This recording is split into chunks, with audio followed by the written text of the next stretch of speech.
Meu nome é Leonardo Duarte Bastos, eu sou psicólogo de formação e eu entrei na Caritas para trabalhar como psicólogo em março de 2009, num projeto, a Casa Antônio Fernando, que foi o primeiro abrigo para a população em situação de rua de Campinas. Um abrigo que homenageia uma pessoa em situação de rua, que era Antônio Fernando dos Santos, uma pessoa militante, que lutava pelos direitos, muito politizado, que lutava pelos direitos da população em situação de rua. Depois de um tempo, eu me torno coordenador desse serviço e fico até quando a Caritas abre um novo abrigo, a Casa Santa Dulce, e eu fico responsável pela implantação desse novo abrigo, a Casa Santa Dulce, na época do Covid, uma época bastante delicada, né? E um abrigo também que trazia o desafio de ser um abrigo para 40 pessoas. Né? Durante esse tempo que eu estive na Caritas, aprendi muito com os moradores. Eu acho que isso é uma grande pegada dos serviços, né? Daquele de construir junto, de valorizar o saber daquela pessoa que estava na rua. Nós adotamos enquanto uma metodologia a educação popular de Paulo Freire, que horizontaliza a relação entre os profissionais e os moradores do abrigo, fazendo com que a experiência de vida deles, toda a história deles pudesse ser valorizada na construção dessa metodologia. Né? Também podemos colocar para dentro do abrigo metodologias como da cultura restaurativa, que muda a perspectiva dos relacionamentos para um relacionamento não punitivo ou retributivo, mas sim um relacionamento onde as pessoas estão preocupadas em se conectar, em resolver as situações que às vezes surgem de conflito através da conexão. A justiça restaurativa ela trouxe para a gente também a importância da comunicação não violenta, porque ela ajuda a conectar as pessoas, né? Ela ajuda a fazer com que as pessoas possam se olhar enquanto seres humanos e de uma forma mais integral, trazendo na comunicação também a expressão dos sentimentos e daquelas necessidades humanas. Isso foi muito potente, porque nós conseguimos construir um ambiente que pudesse ser ao mesmo tempo acolhedor, humano e participativo. As pessoas que entram nos abrigos, elas se sentem parte de um processo. E não somente alguém que recebe o acolhimento, mas alguém também que participa desse acolhimento, participa dessa construção. Essa valorização do protagonismo do sujeito reflete muito no sucesso que os abrigos da Caritas passaram a ter.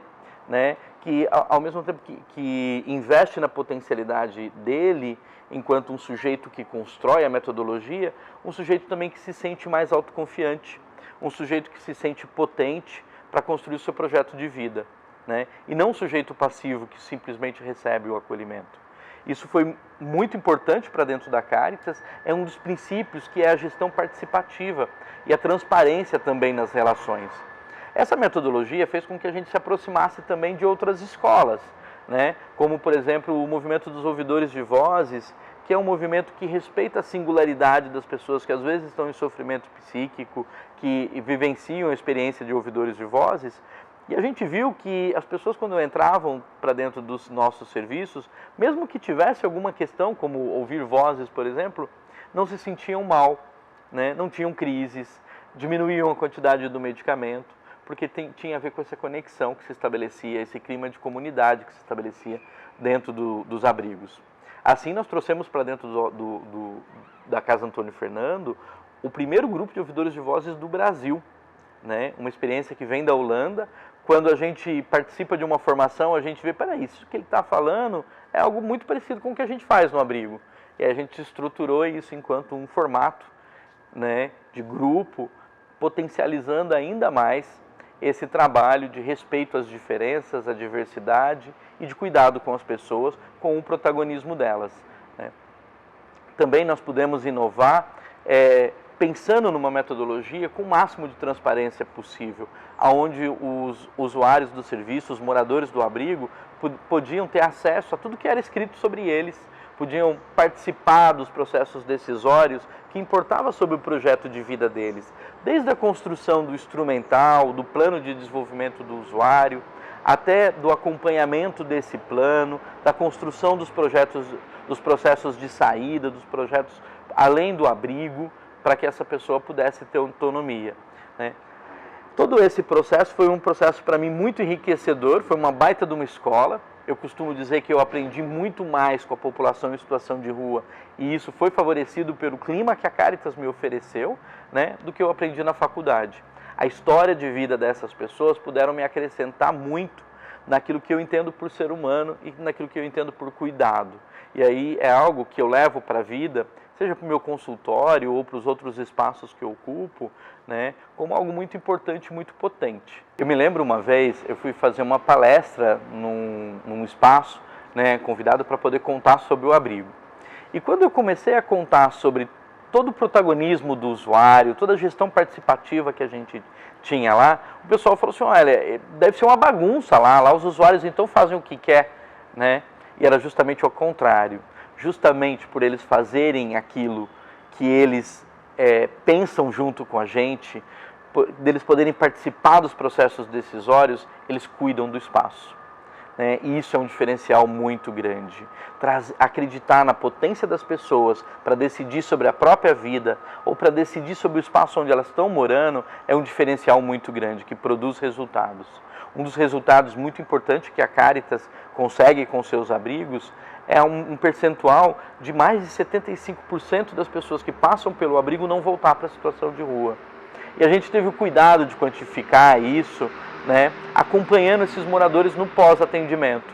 Né, e aí percebendo inclusive quais as dificuldades que eles têm depois que eles saem do abrigo, que a gente pode ajudar a trabalhar enquanto eles estão lá. Então esse acompanhamento também é algo que é muito potente. Né?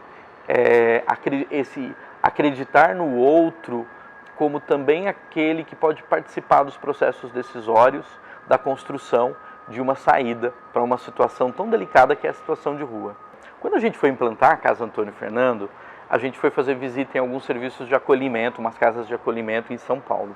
E a gente voltou muito assustado com o que a gente viu.